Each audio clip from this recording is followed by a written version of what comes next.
We just got a brand new gameplay article on Assassin's Creed Shadows, this time focusing on the combat. It gives us a deeper insight into some of the new mechanics, the weapon types that both protagonists will be able to use, and the different enemy types that we're going to be going up against as well. So to quickly cover the fundamentals, combat is made up of light and heavy attacks, posture attacks, dodges, special ability attacks, parrying, blocking, ranged combat, and tools. Light attacks are fast and chip away at the enemy health bar, but you have to be careful because some of the stronger enemy types can power straight through them. Heavy attacks are slower, but they deal more damage and can knock enemies back. Posture attacks are performed by holding the light or heavy button, and these can be charged indefinitely to increase damage and throw off enemy timings. Enemies can read posture attacks and will look for openings while you're charging them, so you have to be careful. Enemies can be put into a vulnerable state by doing things like perfect parries or perfect dodges, and this is the best time to use your posture attacks and abilities. Both protagonists can dodge, but it works a little bit differently between the two of them. Naoe can roll to get out of harm's way, whereas Yasuke does a sidestep and can chain two sidesteps together simultaneously. Parrying is very similar for both heroes, but whereas Naoe will parry and then dodge to the side to create an opening, Yasuke is a lot more direct and aggressive. He creates really big openings on a single enemy. Naoe dashing to the side creates an opening as well, but it can leave it open to any enemies that have surrounded her.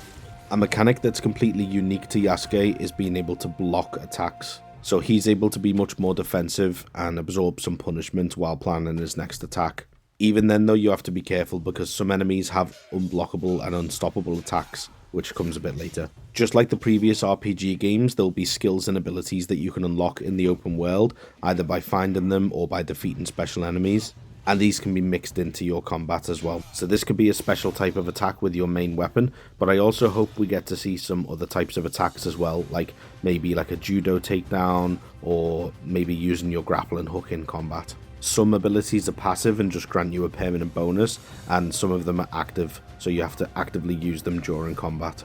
Generally speaking, it seems like Naoe will be more proficient at taking out a single enemy, whereas Yasuke is more equipped to fight groups of enemies with his powerful abilities, and also he has a larger pool of health as well. So this definitely leans into the idea that he's a combat expert, while she's a stealth expert, but is able to hold her own in combat when needs be. It's also worth pointing out that Yasuke can use stealth to some degree, especially with his bow and arrow, where he can do silent takedowns from a distance, so this helps to balance them out a little bit.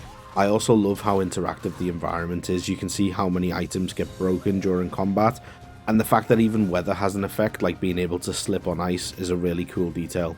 Each protagonist has weapons that are unique to them, so Naoe has a katana, kusarigama, and she can use her tanto and hidden blade at the same time, which can also be used to do double assassinations. Yasuke can use a longer version of a katana called an odachi, a naginata, which is a spear weapon perfect for crowd control, a kanabo, which is a large club, and a yumi bow and teppo rifle for his ranged options as well.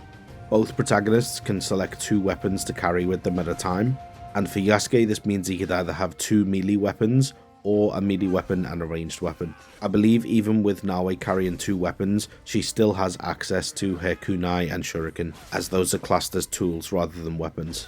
In terms of enemy types from weakest to strongest, we have outlaws, Ashigaru soldiers, ronin, samurai, samurai daisho, and guardians.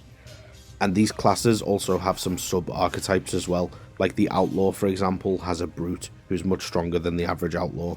Each enemy group also has its own personality quirks as well. For example, Ashigaru soldiers tend to be more aggressive towards Naoe, but they tend to be more scared of Yasuke due to his samurai status. More well-equipped enemies like samurai can have a variety of their own weapons, like katana, kanabo, and spears. Not to mention that they also wear armor as well, which needs to be broken before you can deal effective damage.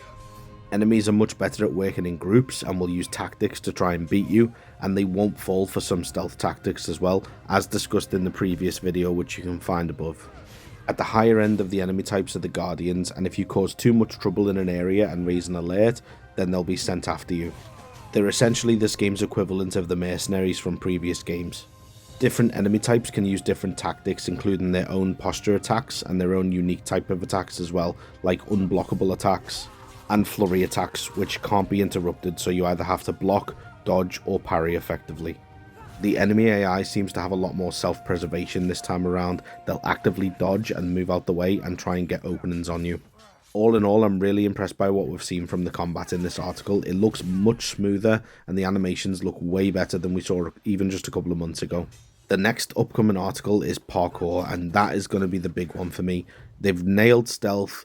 Combat looks really satisfying. If they can land the parkour, then I really think we're onto a winner with this game. Let me know your thoughts in the comments below. Subscribe if you haven't already for more coverage on Assassin's Creed Shadows. Have a great day wherever you are, and I'll see you in the next one.